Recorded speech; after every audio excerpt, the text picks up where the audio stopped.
Severed Steel is an underrated gem of a shooter that it feels like a love letter to Max Payne, to Metroid Prime, to Fear, to a lot of things. Even Trepang 2, even if it preceded it. It's a lot of fun. I'm surprised it hasn't gotten as much attention as it has, considering the great soundtrack, replayability, the awesome action. It's not for everybody, but it's very good at what it does. It doesn't overstay its welcome, and I love the visuals, the overall gameplay, and just the presentation in general. It's a real slick game, made with a lot of care. And I want to talk about it. I want to give it a glowing recommendation.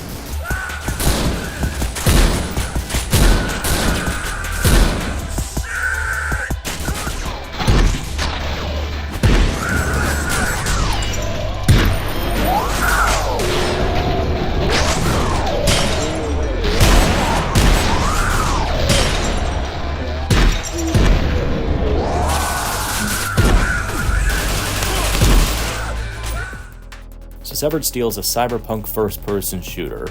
You're playing as Steel, a woman working for Sys, a massive megacorporation in the future. She ends up at the very pit of their work. She's down a hand, left for dead, and considered written off by the company, so they're going to kill her the next time they find her. With nothing to go on but adrenaline and a desire for revenge, she claws her way back up into the company and fights not only to get a better replacement for her hand, but to get back at the people who abandoned her when she needed them the most. What ensues is a bunch of carnage and gun battles and mayhem as she gets her hand on a prototype arm cannon and blasts away hordes of Eden's security guards, mercenaries, and more, trying to reach her way from the trash levels to the very top of the corporation. It's pretty crazy. The variety is cool in terms of the places you're in. You gradually go from these grody, trash-ridden environments to these pristine apartments and corporate offices. The gradual progression of beauty. It's cool, especially when it takes a surreal turn by the end, with these downright decadent displays of wealth that almost feel like they're not of this earth. Fancy meeting you here? I almost...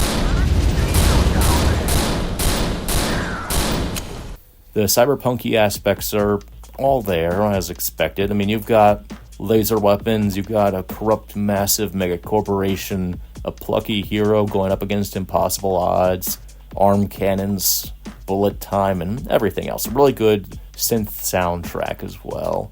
You'll be vibing along to the music, and it does a good job of setting the stakes for certain levels. Combat is interesting. It might not be for everybody. I prefaced the review with that, but it's important to mention.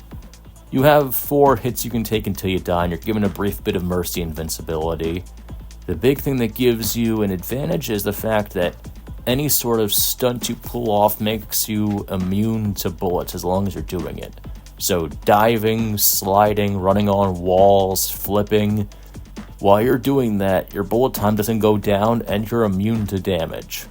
So you can just wail away at enemies, fire off round after round up into them and not worry. On one hand, this means you'll pull off some pretty sick moments of like diving through windows while blasting enemies with a Mac-10, but it also means that you have to constantly be moving, constantly jumping and flipping around, and timing your jumps right, because enemies will also pounce on you once your invincibility is up, and it can be pretty easy to die on the higher difficulties. Enemies don't slouch off. It's tricky. First, I was kind of frustrated with the movement mechanics and the system behind it, but I came to love it over time because it lends itself to the stylish flair of the levels. It feels natural, like Steel is ducking and diving around bullets, so it makes sense that you have to do so. You have to keep up with these stunts in order to evade all these shots.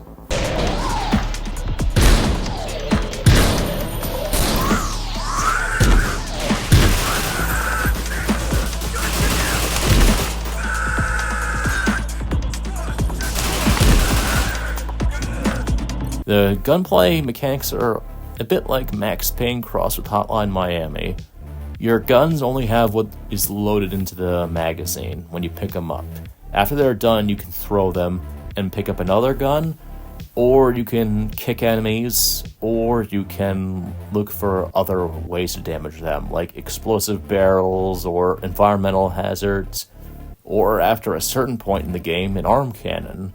You can charge it up and fire up to 3 shots. You regain ammo for it by killing certain tech enemies, like ones with jetpacks or with backpack-mounted rocket launchers. And you regain health by getting kills, so it encourages you to be aggressive. When you have nothing left, you can regain a little bit of health to survive one more shot, so you aren't totally locked in place if you need to get around a bunch of enemies and you're down to no health. It's a bit of mercy that I think suits the game's difficulty well. You aren't regenerating all your health, but you aren't just doomed to repeat the level if you're down that far and you can't get around enemies properly. On that note, levels are basically one run. If you die at any point during a level, you will have to start from the beginning. Good news is that most levels are about a minute to 5 minutes long, so it isn't an issue with checkpoint starvation. They get you fast into the action. They don't really waste a lot of time with build-up, though the times when there are build-up to the confrontation are really cool too. They're used sparingly though, so most of the time you are fighting enemies shortly after starting, though often you're given a lot of leeway into how you do so.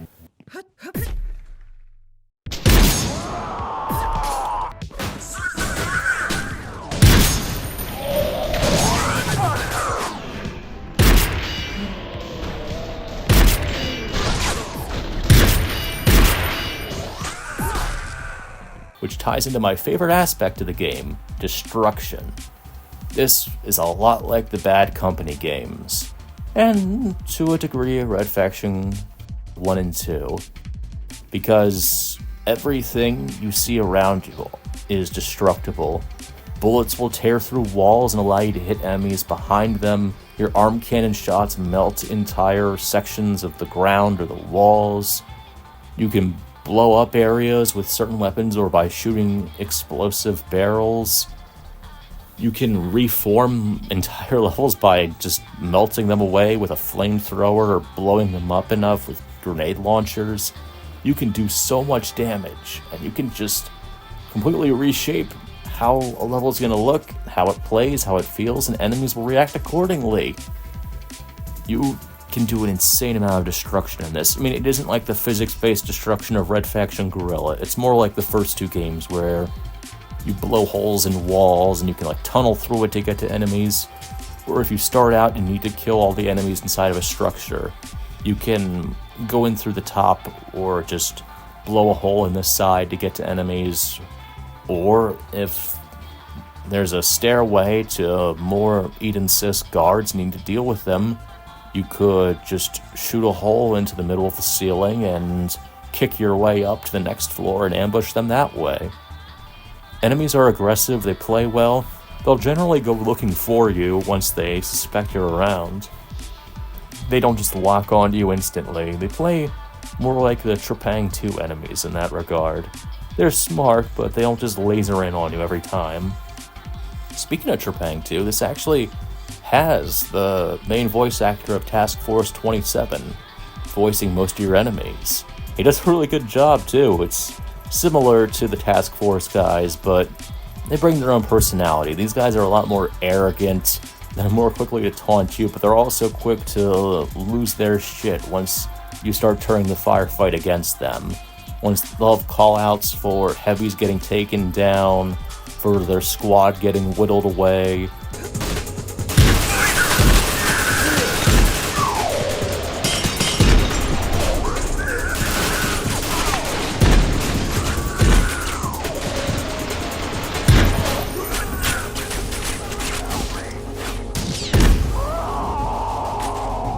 Steel herself doesn't have a ton of voice lines. She doesn't have much of a character, but she works well. I like her design. I like the gimmick she has of having the arm cannon and all that. And her motivation makes sense in terms of the story. They all work in favor of what the game has to offer.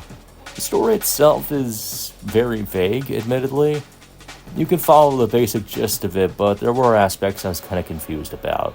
I mean, it does follow a pretty straightforward revenge plot. And then the final section is sort of... it's a little out there, but it's interesting as to what Steel decides to do with her newfound freedom and with her biggest enemy out of the way. You can beat the campaign in about 3 hours, roughly, in your first time through. And after you beat it, you get a lot of options for how you want to tackle things from there. There's a lot of variety for your other aspects of the game. In fact, it's impressive. There are a lot of bonus campaigns that are included with it. There are a handful of additional levels, but also just some flat-out campaigns that were made for it. Some that are more puzzle-based, some more action-based. There are achievements for beating them. There are daily challenges and things, and if you complete enough of them over time, you'll get access to more skins for your weapons. They're purely cosmetic, but it is kind of cool to have a gold-plated Benelli M4 shotgun. There are what's called the Rogue Steel runs, where you can have between about 8 and 10 levels lined up. Every time you get further into it, you'll be able to add a potential upgrade or nerf that can give you more abilities or enhance enemy abilities for the trade-off of giving you a higher score. And the further you get into it, the better you get, but also the better the enemies get.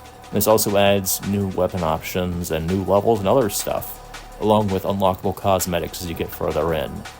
Along with a New Game Plus mode for the campaign.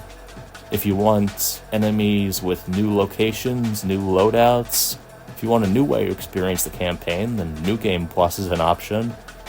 And on top of all of that, there's the firefight mode where you're trying to get a high enough score on certain levels.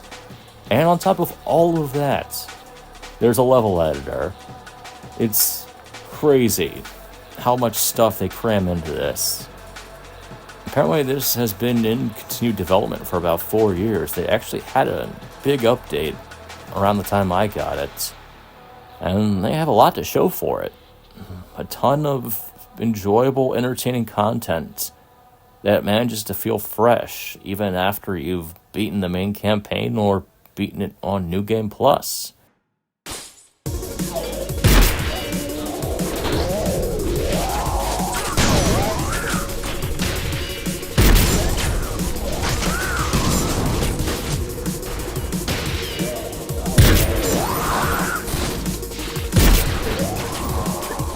The daily challenges were fun. I mean, there are no real achievements tied to them. It's just about getting goofy weapon skins. The Rogue Steel runs are pretty fun. I like how customizable they can get. How some guns can show up in unique circumstances, like if Eden Sis gets the Cowboy Rogue Steel card, then enemies will start carrying pump-action shotguns and revolvers and lever-action rifles and sawed-off shotguns. It's goofy, but it adds a surprising amount of challenge in that you'll have these stronger but slower-firing weapons you'll have to use. And also, there are mutators if you want to revisit existing levels or if you want to play through the Rogue Steel runs, which can affect the weapons you have, the health you have, but also the arm cannon you have. Aside from the regular plasma one, there's also a laser cutter that shoots out a continuous beam of energy, and a gravity cannon, which can either punt items like Half-Life 2's gravity gun, or allow you to dual-wield weapons, which is my preferred way to handle it. There's also the impact cannon, which has more shots, but only damages enemies up close. It's a little more boring, but I mean, it's just kind of hard to compare to a dual-wield gravity gun setup.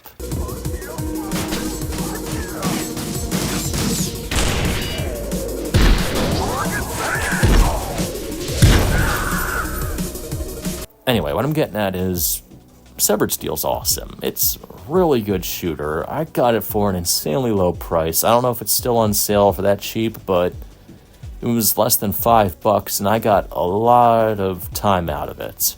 And I ended up enjoying it a lot. Sure, some of the challenges kicked my ass. There was a learning curve when it came to the shoot-dodge mechanics, but I'm glad I persevered through it. This is an imaginative, fun shooter with a ton of content if you liked what the base game had. Sure, the regular campaign might not be overly long, but the side options and ways to replay it more than make up for that. I'd highly recommend it. It's a ton of fun, developers did an excellent job with it, voice acting's great, music's excellent, gunplay is awesome, I love the weapon variety, I like the enemy variety too, because it goes beyond the simple guy with gun, guy with shotgun, heavy enemy setup. The jetpack guys are unique, same with the rocketeer enemies and the snipers, the cloaked enemies, they're all unique, and they sometimes even have their own voice lines to set them apart. That way you'll be able to identify them in the different ways they fight, how arrogant they are, how cautious they are. It's a game that was carefully thought out, you can tell, and a game that has its own style and feeling that few others really capture. So if you're looking for an equivalent to Max Payne, if you're looking for a good cyberpunk shooter, or you just want a game with really fun, addictive destruction mechanics, one that allows you to tackle levels in different ways, I would really recommend Severed Steel. 5 stars or whatever, just a recommendation. It's really good. Shout out to the developers, and thank you guys for watching. Take care.